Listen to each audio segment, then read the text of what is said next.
The weight of silence. Commander Elena Santos stood in the observation deck of the EDS Paradox, watching Jupiter's swirling storms beneath her. The experimental vessel, barely 300 meters long, was humanity's latest achievement in space warfare technology, or at least it had been, until 30 days ago, when everything they knew about warfare became obsolete. "Commander," Lieutenant Park's voice crackled through her neural implant. "Long-range sensors are picking up more anomalies around Ganymede. Same signature as the others." Elena closed her eyes, visualizing the tactical display through her neural link. The Vardarian ships, if you could call them ships, hung in space like crystalline sculptures, each one larger than any vessel humanity had ever constructed. They had appeared simultaneously at every major point in the solar system, maintaining absolute silence despite all attempts at communication. "How many now?" she asked, though she already knew the answer would be disturbing. 57 around Jupiter alone, Commander. They're arranging themselves in some kind of lattice pattern." Elena opened her eyes, her gaze drawn to the nearest Vardarian vessel. Even from millions of kilometers away, it dominated the view, its crystalline surface refracting sunlight in ways that seemed to defy physics. The ship was beautiful, in the way that a perfectly engineered killing machine could be beautiful. "Any response to our quantum burst transmissions?" "Negative, Commander. But," Park hesitated, "Dr. Chen wants to see you in the quantum lab. Says it's urgent." Elena nodded, though no one could see her. "Tell him I'm on my way." The paradox had been designed as a testbed for experimental technologies, including humanity's first practical quantum computing system. It wasn't much, barely able to maintain coherence for a few milliseconds, but it had given Earth's defense forces hope of catching up to their more advanced neighbors in the galaxy. That hope had died 30 days ago. The quantum lab occupied a heavily shielded section of the ship's core. Dr. Marcus Chen barely looked up from his console as Elena entered, his augmented eyes rapidly scanning streams of data that floated in the air around him. "Watch this," he said without preamble, gesturing to the central holodisplay. "This is a recording of standard space around one of the Vardarian vessels." The display showed empty space, with the alien ship hanging motionless against the star field. "Now this is the same view through our quantum sensors." The image shifted, and Elena felt her breath catch. The space around the Vardarian vessel was alive with patterns, intricate, impossible geometries that seemed to fold in on themselves. "They're not being silent," Marcus said, his voice tight with excitement and fear. "They're talking constantly. We just couldn't see it because we were looking for the wrong thing. They're using quantum-entangled communications, Commander. Their entire fleet is a single quantum network." Elena stared at the patterns, her tactical mind already racing ahead. That's how they coordinate so perfectly. No lag, no possibility of interception. "It's more than that," Marcus interrupted, pulling up another display. "Look at the pattern analysis. These aren't just communications. The quantum fields are part of their technology, their weapons, everything. They're not just ahead of us technologically. They're operating on completely different principles." Elena felt a chill run down her spine. "How advanced are we talking about?" Marcus laughed, but there was no humor in it. "Remember how proud we were of our quantum computer?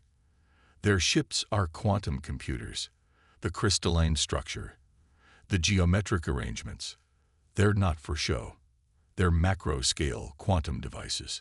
Before Elena could respond, her neural implant buzzed with an emergency alert. "Commander to the bridge." Lieutenant Park's voice was shaking. They're broadcasting. On all frequencies." Elena ran, Marcus close behind her. They reached the bridge just as the message began to repeat. The holographic display showed a being that looked almost human, save for the crystalline growths that emerged from its skull and shoulders. When it spoke, its voice was perfectly modulated, each word precisely enunciated. "People of Earth, we are the Vardarian Empire. We have observed your civilization for 30 days, analyzing your technological and cultural development. You have shown remarkable progress for a species so young, particularly in your primitive understanding of quantum mechanics. However, you remain dangerously unstable and unpredictable. You will be given 2 standard solar rotations to surrender your world for integration into the Empire. Resistance will result in your extinction. This is not a threat. It is a mathematical certainty. The message began to repeat, and Alina ordered it muted. The bridge crew sat in stunned silence, but her mind was already racing ahead, connecting dots.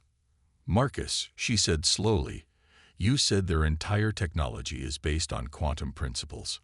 He nodded. "Everything. From their communications to their weapons. It's elegant, perfect. Too perfect." Elena turned to face him fully. "You said our quantum computer was primitive. But sometimes primitive isn't the same as simple, is it?" Marcus's augmented eyes widened as he followed her train of thought. "You're thinking about quantum noise. Our systems are so basic, they have to be robust enough to handle interference. While their perfect system might never have needed to account for it." Elena finished. She turned to the tactical station. "Lieutenant Park, how long until the deadline?" 48 hours, 17 minutes, Commander." Elena nodded, her decision made. "Send a message to Earth Defense Command. Tell them we need every piece of quantum computing technology they can spare, no matter how primitive." She turned back to Marcus. "Doctor, how do you feel about introducing a little chaos into their perfect system?" Marcus grinned, already pulling up equations on his neural display. "Commander, I thought you'd never ask." As the message continued to broadcast across the solar system, Elena watched the Vardarian ships through the quantum sensor display. Their perfect geometric patterns suddenly seemed less intimidating and more vulnerable. Sometimes, she reflected, the greatest weakness could be found in the pursuit of perfection. The Vardarians had spent centuries mastering the quantum realm, bending it to their will with perfect precision. But they had forgotten something fundamental about quantum mechanics, something that humanity, with all its primitive technology, had been forced to confront from the beginning. At its heart, quantum mechanics wasn't about perfection. It was about uncertainty. And uncertainty was something humans understood very, very well. "Send a response to the Vardarians," she ordered. "Tell them." She smiled slightly. "Tell them we'll need more time to consider their generous offer. And then, Marcus, let's show them what primitive technology can do." As she watched the crystalline ships gleaming against the backdrop of Jupiter's storms, Elena felt something she hadn't experienced in 30 days. Hope. The Vardarians had mastered quantum mechanics, but humans had mastered chaos. And in 48 hours, they would learn which was more powerful. Logic bombs. Dr. Marcus Chen hadn't slept in 36 hours, but the stims pumping through his system kept his augmented eyes focused on the quantum probability matrices floating before him. In the makeshift lab aboard the Paradox, time had become a luxury they couldn't afford.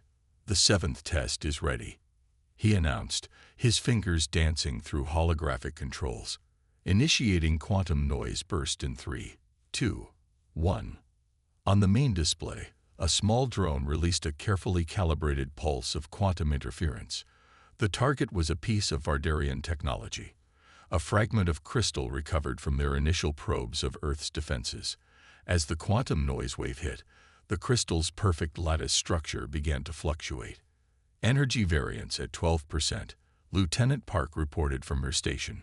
15%, 18%. Crystal structure is becoming unstable. Marcus leaned forward, his augmented vision capturing every detail of the degradation. "Look at the pattern propagation. It's not just affecting the local quantum state. It's spreading through the entire." The crystal exploded. Commander Santos ducked as fragments pinged off the lab's containment field. "Well," she said dryly, "that's an improvement over the last 6 tests. At least this one waited 10 seconds before detonating." Marcus ran his fingers through his unkempt hair, neural implants processing the data faster than his organic brain could handle. The problem isn't generating quantum noise. That's easy. The problem is controlling it. The Vardarian technology is so perfectly engineered that any disruption cascades through their entire system. It's like throwing a stone into a perfect crystal pond and watching the ripples shatter everything. How does that help us? Elena asked, studying the fragments. We can make their technology explode, but their ships are kilometers long. We'd need to get close enough to. Her neural implant buzzed with an emergency alert, cutting her off. Commander, to the bridge. Lieutenant Park's voice was tight with controlled panic. The Vardarians, they're not waiting for the deadline. The bridge of the paradox was chaos when they arrived. Tactical displays showed a massive Vardarian vessel moving into attack position near Mars colony. Its crystalline surface rippled with energy patterns that made Marcus's augmented eyes hurt to look at. They're charging weapons, Park reported. Energy readings are off the charts. Elena slipped into the command chair, neural interface connecting her directly to the ship's systems. Show me Mars colony defense status. The display shifted, showing the red planet and its orbital installations. 10,000 colonists protected by a handful of defensive platforms and a small fleet of conventional warships. Against a single Vardarian vessel, they might as well have been armed with slingshots. Colony shields at maximum, Park continued. Defense fleet moving to intercept, but the Vardarian ship fired. The beam of coherent energy that lashed out was beautiful in its precision. It cut through Mars' orbital defenses like they weren't there, the quantum-based weapon ignoring conventional shields entirely. 3 defense platforms and 2 warships simply ceased to exist. Colony reports minimal damage, Park said, surprise evident in her voice. It was a warning shot. They're broadcasting. The same crystalline face appeared on the main display. Your defensive capabilities have been evaluated and found insufficient. This demonstration was necessary to prevent unnecessary loss of life. You have 1 solar rotation remaining to surrender. Further resistance will result in. Elena muted the transmission, her mind racing. Marcus, what did you see? He was already analyzing the sensor data, his augmented eyes moving faster than humanly possible. The weapon, it's quantum-based, like everything else they use. Perfect coherence, perfect energy transmission. No waste, no scatter, no. He stopped suddenly, hands frozen over the controls. No uncertainty. Commander, that's it. Their weapons are too perfect. Elena raised an eyebrow. Explain. Marcus pulled up the weapon analysis, highlighting specific patterns. Look at the quantum signature. Their weapons work by maintaining perfect quantum coherence over macroscopic distances. It's incredibly advanced, but it's also incredibly vulnerable to disruption. If we could introduce enough quantum noise into their targeting systems, they'd lose coherence. Elena finished, understanding dawning. But you said the noise was uncontrollable. Marcus grinned, the expression slightly manic from lack of sleep. Uncontrollable in their systems. But what if we didn't try to control it? What if we embraced the chaos? He pulled up schematics of the Paradox's experimental quantum computer. We've been trying to eliminate quantum noise in our systems for years, treating it as a problem to solve. But what if we turned it into a weapon? Not just random interference, but carefully calculated patterns of uncertainty. Logic bombs, Elena said softly, not trying to destroy their systems, but making them question their own perfect calculations. Exactly. Marcus's hands flew over the controls. We can't match their technology, but we can make it impossible for them to trust their own sensors. Every measurement they take would be uncertainty wrapped in probability wrapped in doubt. Elena studied the tactical display, where the Vardarian ship hung in Mars orbit like a silicon god. How long to modify our quantum systems? 6 hours for a prototype. But Commander, Marcus hesitated. We'll need to get close, really close. The uncertainty field will decay rapidly with distance. Elena nodded, decision made. Lieutenant Park, signal Earth Defense Command. Tell them to begin evacuating Mars colony. Not because we're giving up. but because that's where we're going to test our new weapon." She turned back to Marcus. 6 hours, Doctor. Make them count." As the bridge crew rushed to their stations, Alina watched the Vardarian ship through the quantum sensor display. Its perfect crystalline structure suddenly seemed less like armor and more like a glass jaw, just waiting for the right punch. The Vardarians had built their empire on the foundation of perfect quantum coherence, turning uncertainty into certainty through sheer technological brilliance. But they had forgotten the fundamental truth that every human physicist learned in their first year of study: the observer affects the observed, and humanity was about to do some very aggressive observing. "One more thing," she said to Marcus as he headed back to his lab. "What happens to the crew? Being at the center of a quantum uncertainty field." He paused at the door. "Honestly, I have no idea. Could be nothing. Could be hallucinations. Could be worse." Elena smiled grimly. Uncertainty principle in action. "Exactly." He returned her smile, though his was tinged with worry. "We won't know until we look." "Then we better make sure we're still alive to look," Elena said. 6 hours, Doctor. The clock is ticking." As Marcus disappeared into his lab, Elena turned back to the tactical display. In 6 hours, they would either change the course of the war or join the growing list of human casualties. But either way, they would show the Vardarians that sometimes the most dangerous weapon isn't perfect technology, but the willingness to embrace imperfection. The perfect crystal pond was about to meet the perfect storm. The Ghost Protocol. Reality is not what it seems. Commander Elena Santos stared at the words she'd found scrawled across her cabin wall. The handwriting was her own, but she had no memory of writing them. That was happening more often now, these little gaps in memory, these moments of discontinuity. Her neural implant buzzed.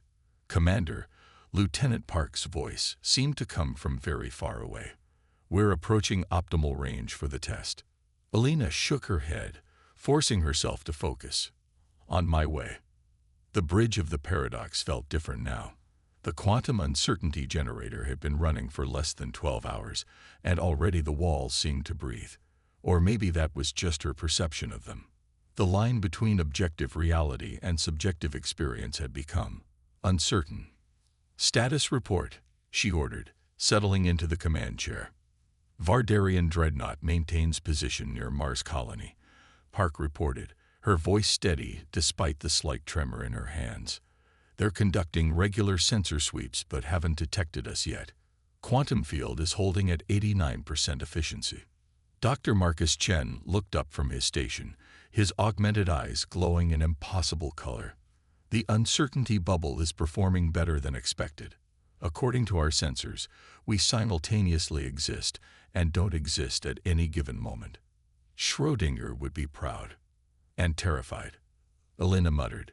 She pulled up the tactical display, watching as probability waves rippled around the paradox.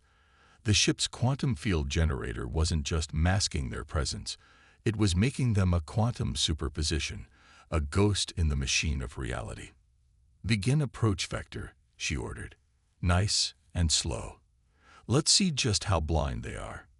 The paradox glided forward, its conventional engines muffled by layers of quantum uncertainty.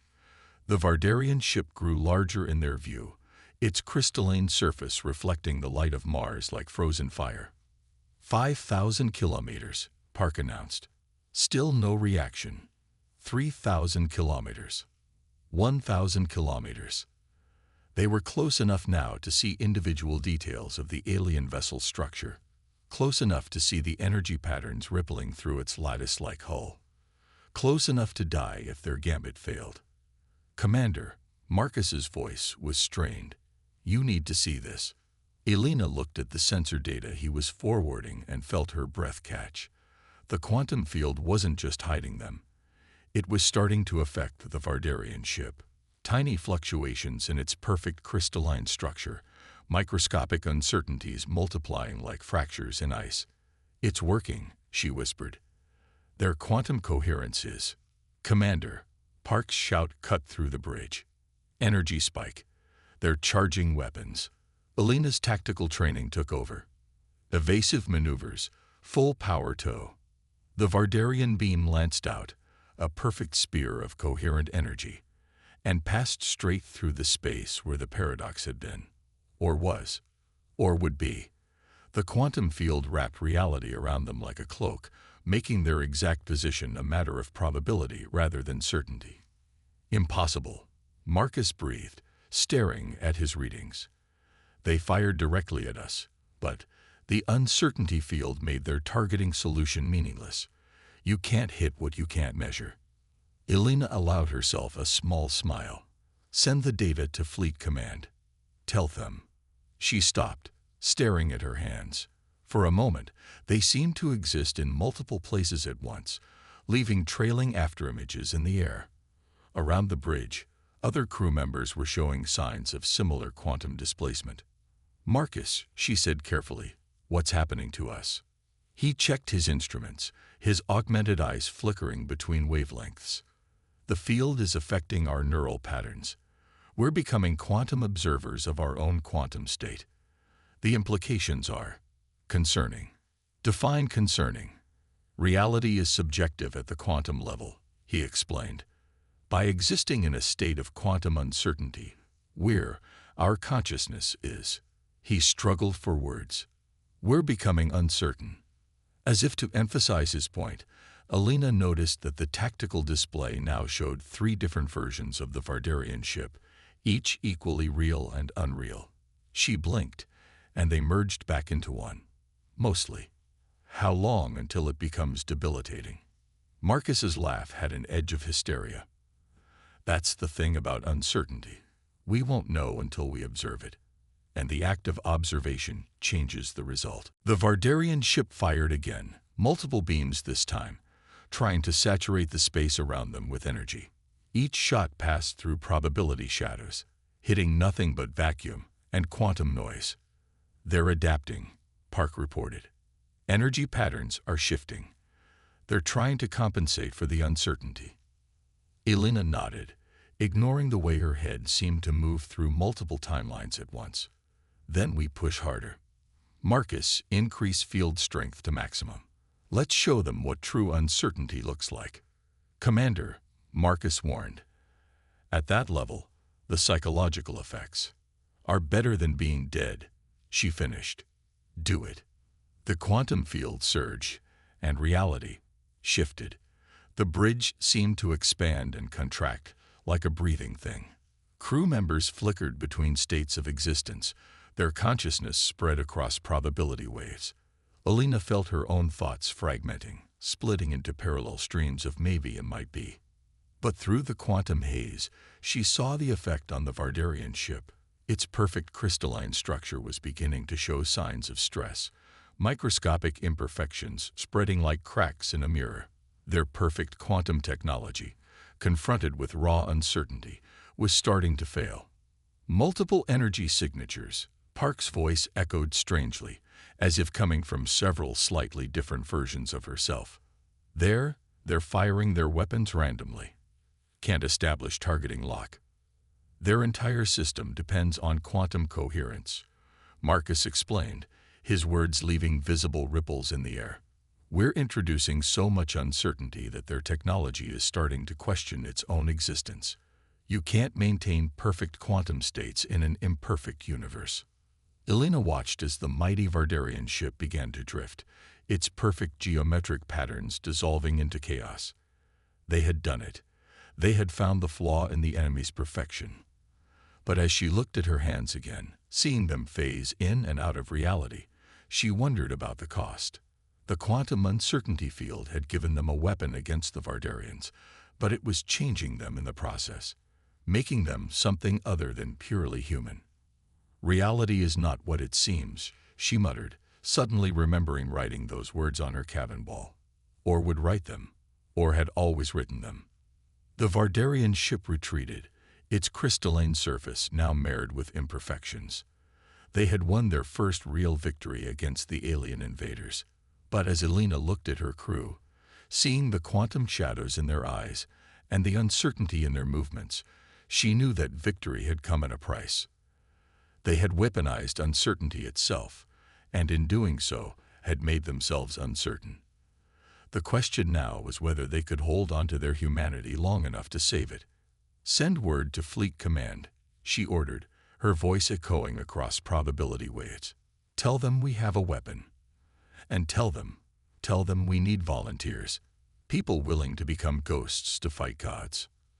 As the paradox turned back toward Earth, Alina caught her reflection in a display screen. For a moment, she seemed to exist in all possible states at once: officer, warrior, quantum ghost, human, something else entirely. Then reality settled, mostly, and she was herself again. Mostly. The war had entered a new phase. The Vardarians had mastered quantum mechanics, but humanity had embraced quantum uncertainty. Now it was just a question of which force was stronger: perfect coherence or perfect chaos, and whether there would be anything recognizably human left when they found out. Schrödinger's fleet. The briefing room of Earth Defense Force headquarters was filled with 30 ship captains, all volunteers, all aware they were probably signing their own death warrants. Or worse. Commander Alina Santos stood before them, trying to focus on their single, solid forms instead of the quantum echoes she now saw around everything. "You've all read the reports," she began, her voice steady despite the uncertainty rippling through her consciousness. "You know what the Quantum Ghost Protocol did to the Vardarian dreadnought at Mars. You also know what it's doing to my crew." She gestured to Dr. Marcus Chen, who stood beside her. His augmented eyes now shifted constantly between spectrums, trying to track reality across multiple quantum states. "The modified quantum field generators have been installed in your ships. Once activated, they will create a bubble of pure uncertainty around your vessels. You will become quantum ghosts, existing in multiple states simultaneously, undetectable and untargetable by Vardarian weapons. And it will break our minds," said Captain Sarah Chen. No relation to Marcus, her voice matter-of-fact. "How long do we have once the fields are activated?" Marcus stepped forward, his movements leaving trace images in the air. "Based on our experience aboard the Paradox, cognitive fragmentation begins within hours. By day 3, you'll experience significant reality dissociation. By day 5, he trailed off. By day 5, you probably won't remember which reality is real," Alina finished. "But if we succeed, it won't matter. The Vardarian fleet reaches Earth in 4 days. We don't need to stay sane. We just need to stay functional long enough to stop them." The room was silent as the captains absorbed this. They had all seen the footage from Mars Colony, watched as the Vardarian weapons cut through Earth's best defenses like they weren't there. They had also seen the classified footage from the Paradox, watched their fellow officers phase in and out of reality, their minds fragmenting under the quantum strain. "Show them the simulation," Alina ordered. The holographic display came to life, showing the approaching Vardarian fleet. 50 massive crystalline ships arranged in perfect geometric formation. Then 30 small dots appeared, representing the human vessels equipped with quantum field generators. "The plan is simple," Alina continued. "We create a sphere of uncertainty around their fleet, not just hiding from their sensors, but actively corrupting their quantum-based systems. Their weapons, their communications, their very existence, all of it becomes uncertain." The simulation showed the human ships darting between the massive Vardarian vessels, quantum fields overlapping and interfering. The perfect crystalline formations began to waver, their geometry becoming unstable. "They rely on perfect quantum coherence for everything," Marcus explained, his voice echoing slightly across probability waves. "Their ships are essentially macro-scale quantum computers. By introducing enough uncertainty into their systems, we can trigger a cascade failure. They won't just lose their weapons, they'll lose their ability to trust their own existence." "And us?"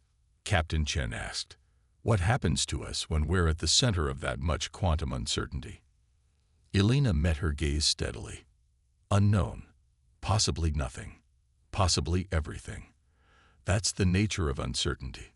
She looked around the room, seeing the resolve in the faces before her.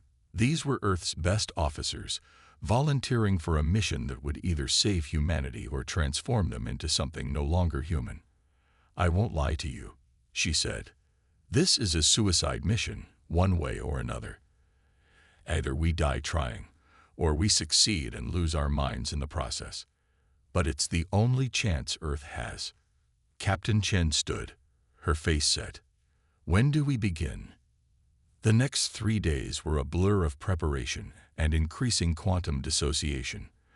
The 30 ships of Operation Schrödinger's fleet, as some wit in command had named it, underwent final modifications.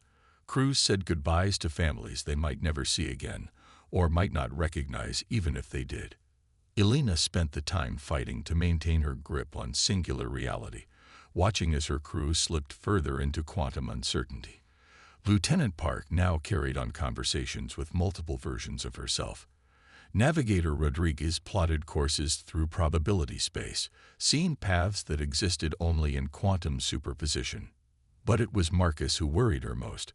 His augmented eyes had begun to perceive quantum states directly, and the knowledge was slowly unraveling his sanity. "We're all connected," he would mutter, staring at equations that wrote themselves in the air. All possible states, all possible realities, all existing simultaneously. We're just collapsing the wave function with our observations, but what if we stopped observing? What if we let all possibilities exist at once? Finally, the day arrived. The Vardarian fleet appeared at the edge of lunar orbit, their crystalline ships casting prismatic shadows on the moon's surface. 30 human vessels waited in the shadow of Earth, their quantum field generators humming with contained uncertainty. "All ships, activate Ghost Protocol," Elena ordered, feeling reality shift as the quantum fields engage. Around her, the bridge crew began to phase in and out of certainty, their forms becoming probability clouds as much as solid matter. "Fleet advancing in quantum formation," Park reported, her voice coming from several points in spacetime simultaneously. "Beginning interference pattern Alpha." The human ships accelerated, their conventional drives muffled by layers of quantum uncertainty. They slipped between the massive Vardarian vessels like ghost ships, their overlapping fields creating a web of pure probability. The effect was immediate and devastating. The perfect crystalline formations of the Vardarian fleet began to waver, their quantum-based technology struggling to maintain coherence in the face of engineered uncertainty. "Energy signatures destabilizing," Marcus reported, his voice fragmented across multiple realities. "Their quantum fields are collapsing." There, the first Vardarian ship fired, its energy beams splitting into multiple probability paths, none of them quite real. The beam passed through 3 different versions of the paradox, all equally uncertain. Then the cascade began. Quantum uncertainty spread through the Vardarian fleet like a virus, corrupting their perfect systems with probability and doubt. Ships began firing randomly, unable to trust their own sensor data. Some fired at their own vessels, unable to distinguish friend from foe in the quantum fog. Elena watched through increasingly fragmented perception as the mighty Vardarian fleet dissolved into chaos. Their perfect technology, confronted with raw uncertainty, began to fail catastrophically. But the cost was becoming clear. Her crew, all the human crews, were losing their grip on singular reality. Their consciousness spread across quantum states, existing in multiple timelines simultaneously. Some embraced it, letting their minds expand into probability space. Others fought it, trying to hold on to a single, certain existence. "Reality is a consensual hallucination," Marcus whispered, his augmented eyes showing him truths that no human mind was meant to comprehend. "We're making them see that their consensus is breaking down." The Vardarian fleet retreated, their perfect formations shattered, their technology corrupted by uncertainty. They had faced the impossible, enemies that existed in all states simultaneously, that could not be targeted because they had no fixed position in spacetime. But as Elena looked at her crew, seeing them phase between states of existence, she wondered if victory would mean the end of humanity as they knew it. They had weaponized uncertainty itself, and in doing so, had made themselves uncertain. The quantum ghost fleet had won its first major battle, but the war wasn't over, and its soldiers were becoming something new. Creatures of probability and possibility, existing in the spaces between certainty and chaos. As the paradox turned to pursue the retreating Vardarians, Alina caught her reflection in a display screen. She existed in all possible states at once, and none of them was entirely human anymore. The final battle for Earth would determine not just humanity's survival, but the very nature of reality itself. Wave function collapse. Commander Alina Santos existed in 7 different places on the Paradox's bridge simultaneously, each version equally real and unreal. After a week of exposure to the quantum uncertainty field, such impossible states had become normal.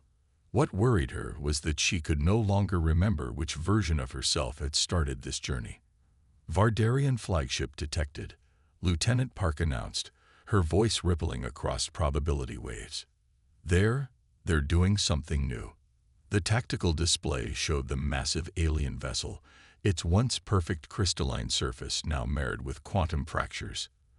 But there was something different about its energy signature, something that made Alina's fragmented consciousness snap to attention. They're trying to stabilize their quantum field, Dr. Marcus Chen said, his augmented eyes tracking impossible patterns in reality itself. They're attempting to force a wave function collapse across their entire fleet. Alina felt a chill across all her quantum states. The Vardarians had retreated from Earth's orbit 5 days ago, their perfect fleet shattered by humanity's desperate gambit. But they hadn't given up.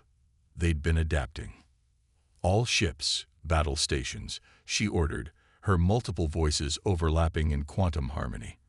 Begin interference pattern Omega. The remnants of humanity's quantum ghost fleet moved into position. 23 ships where once there had been 30. Some had been destroyed in the previous battles. Others had simply ceased to exist, their crews fragmenting consciousness, pulling their vessels into quantum states too uncertain to maintain. The Vardarian flagship pulsed with energy, and Alina felt reality shift. The quantum uncertainty field around the paradox wavered as the aliens attempted to impose certainty on an uncertain universe. They're trying to force us back into normal spacetime, Marcus explained, his form flickering between states. They've realized they can't fight us in quantum space, so they're trying to drag us back to conventional reality. Can they do it? Alina asked, watching as more Vardarian ships joined their flagship's effort. Unknown, Marcus replied, then laughed, a sound that echoed across multiple timelines. Appropriately uncertain, isn't it? But they're missing the point. They still think this is about technology. Alina understood. The Vardarians, for all their advancement, were still trapped in a paradigm of certainty. They saw the quantum uncertainty field as a weapon to be countered, not understanding that humanity had embraced uncertainty itself. All ships, she ordered, push your quantum fields to maximum. Don't fight their attempt at collapse. Merge with it. Commander, Park's voice was strained across probability space. At that level of quantum interference, we might not be able to maintain any kind of coherent existence. We passed that point days ago, Alina replied, watching her hands phase through multiple realities. We're not human anymore, not entirely. We're something new. And it's time the Vardarians understood what that means. The quantum ghost fleet surged forward, their uncertainty fields expanding to encompass the Vardarian ships. But instead of trying to disrupt the aliens' technology, they began to synchronize with it, creating a quantum resonance that bridged the gap between certainty and chaos. They're receiving a transmission, Park announced. Text only, broadcasting across all quantum states. The message appeared on Alina's display, written in perfect Vardarian script. Your primitive species has corrupted the fundamental nature of reality. You have introduced uncertainty into perfection. This cannot be allowed. Alina smiled across multiple probability states. Send a response. Tell them, perfection is an illusion. Reality has always been uncertain. You just refused to see it. We didn't corrupt reality. We embraced its true nature. The Vardarian flagship's energy signature spiked as it attempted to force a quantum collapse. But humanity's ghost fleet had moved beyond simple uncertainty. They had become quantum observers and quantum observed, existing in a superposition of states that could not be collapsed because they had accepted their own uncertainty. Their quantum fields are destabilizing, Marcus reported, his augmented eyes tracking the cascade of probability waves. They can't maintain coherence while trying to process our quantum state.